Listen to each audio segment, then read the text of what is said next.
Welcome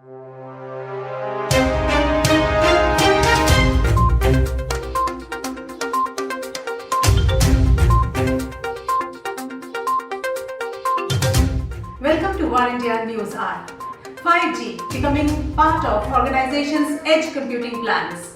There is no denying the fact that the infrastructure, apps and security Internet of Things solutions create new experiences and drive smarter operations from data captured at the intelligent edge. The rapid expansion of devices creates opportunities to gain faster insights by connecting the unconnected. With the global population swelling to 9 billion people by 2050, the world will have to double its agricultural output or face the risk of mass starvation. The solution would be digital agriculture that will create exciting opportunities to increase the efficiency, quality and sustainability of global food production. By using the partnership's new AgTech innovations, researchers can now better understand how soil conditions, plant growth and other factors can help farmers make better in the moment decisions and also support informed public policy. Now an ultimate question comes: how the CIOs can make a business case for AI in this present environment. Digital business is accelerating interest in artificial intelligence at a pace that has left many CIOs hurrying to build an AI strategy and investment plan appropriate for their enterprise.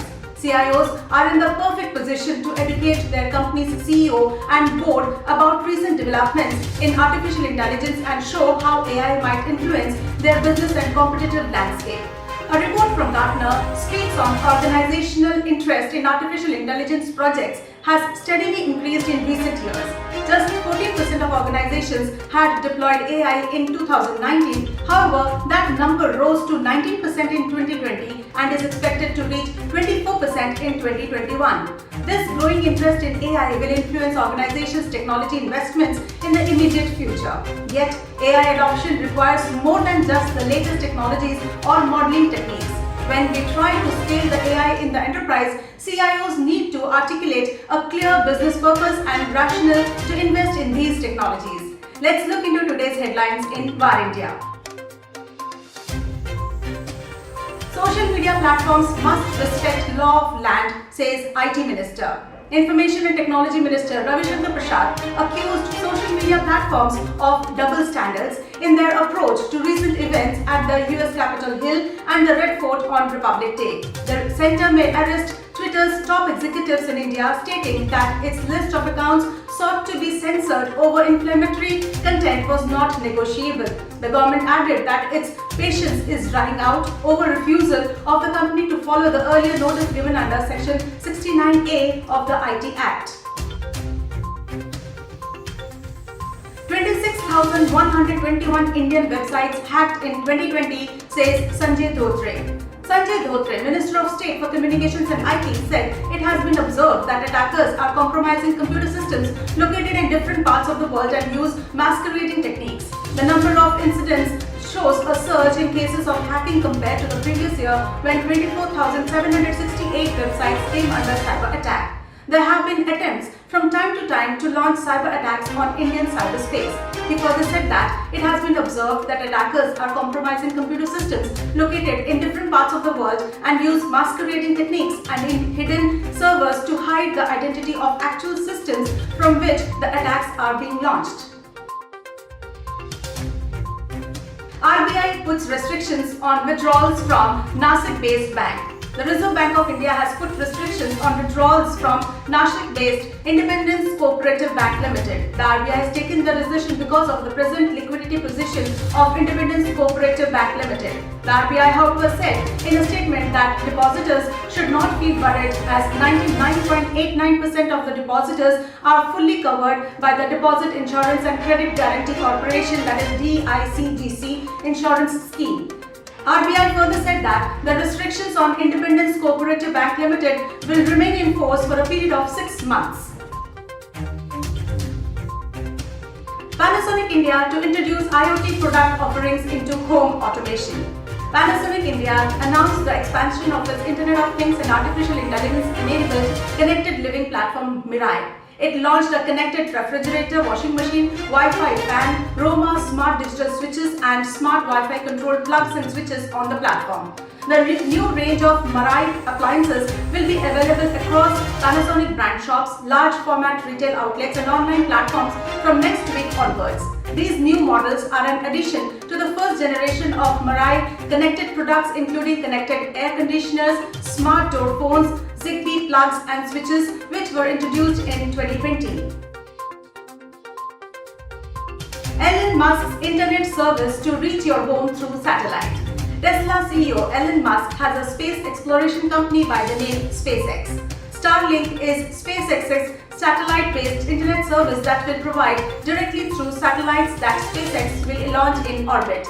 Elon Musk disclosed that its Starlink satellite internet service now has over 10,000 users in the United States and abroad. SpaceX began a public beta program of Starlink in October, with service priced at $99 a month in addition to a $499 upfront cost to order the Starlink kit, which includes a user terminal and Wi-Fi router to connect to the satellites. Mastercard to allow card holders for transacting with cryptocurrencies. Mastercard has announced that it will begin allowing cardholders to transact in certain cryptocurrencies on its network, becoming the latest company to embrace digital assets. It has partnered with some of the biggest cryptocurrency firms, including Wirex and BitPay. We are preparing right now for the future of crypto and payments, announcing that this year Mastercard will start supporting select cryptocurrencies directly on our network, Mastercard said in a blog post. The company also added that this is in no way a recommendation for Mastercard holders to start using cryptocurrencies. Bitcoin surges to all-time high to touch $48,481. Bitcoin has jumped over 8% to an all-time high of $48,481 after New York-based banking magnate BNY Mellon said it had formed a new unit to help clients hold, transfer and issue digital assets. The new unit at BNY Mellon, named the Digital Assets Unit, is expected to roll out the offering later this year, the bank said.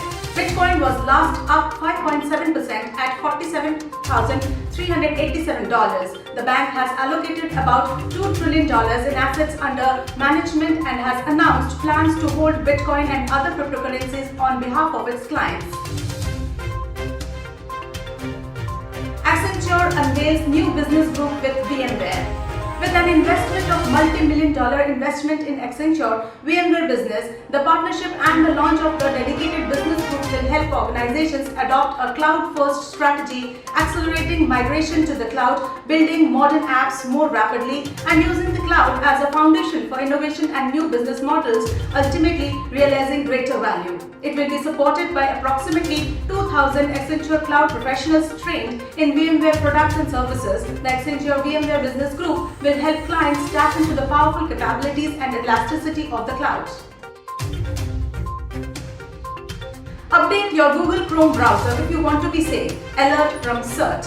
The Indian Computer Emergency Response Team, CERT-In, has now issued an advisory to update the Google Chrome browser to the latest version. The last version, which is older than 88.0.4324.146 for Mac, Linux and Windows system, has come up with a lot of challenges and issues. CERT-In said multiple vulnerabilities have been reported in Google Chrome, which could be exploited by an attacker to execute arbitrary code on the targeted system, wrote in its advisory. WHO leaks user data, claims French hacker. The new Indian microblogging platform WHO, which is said to be the alternative to Twitter, being developed by Aparamaya Radhakrishna and Mayank Bidawatka. It has crossed 3 million downloads on Google Play Store despite security concerns. The app has raised investments from 314 Capital, Kalari Capital and Bloom Ventures. It is available on desktop, iOS and Android and offers a Twitter-like experience in Indian languages. There is an urgent lots of improvement needed in WHO app. The hacker claimed he spent 30 minutes on WHO and found the platform was exposing sensitive user information like email addresses, names, gender, etc. Indian researcher Rajashekhar Rajaharia said it is showing you can edit any profile. However, who denies data leak says vulnerability is shown and cannot be termed as data leak. To conclude, AI is a technology that emulates human performance, typically by learning from it. The most common mistake with AI is to focus on automation rather than including augmentation of human decision making and interactions. If CIOs focus only on further automation via AI, they miss the hidden opportunities for greater personalization and differentiation. AI can augment humans as it has the ability to classify information and make predictions faster and at higher volumes than humans can accomplish on their own. Secondly, AI algorithms carry new governance demands. Such as AI is a tricky technology because algorithms can operate independently of human actors. This means that they must act on behalf of all actors, ensure transparency and openness in all decisions. Furthermore, ensure that governance discussions happen in parallel with technology discussions. AI's potential to reduce staff headcount attracts the attention of senior business executives as a potential cost-saving initiative. A more informed expectation, however, would be for applications that help and improve human endeavors as AI promises benefits far beyond automation. Organizations that embrace this perspective are more likely to find workers eager to embrace AI. That's it for the day. Do like, share, comment and subscribe to War India News Magazine. You can download the War India app from Google Play Store for latest news and updates. Stay tuned. Thank you.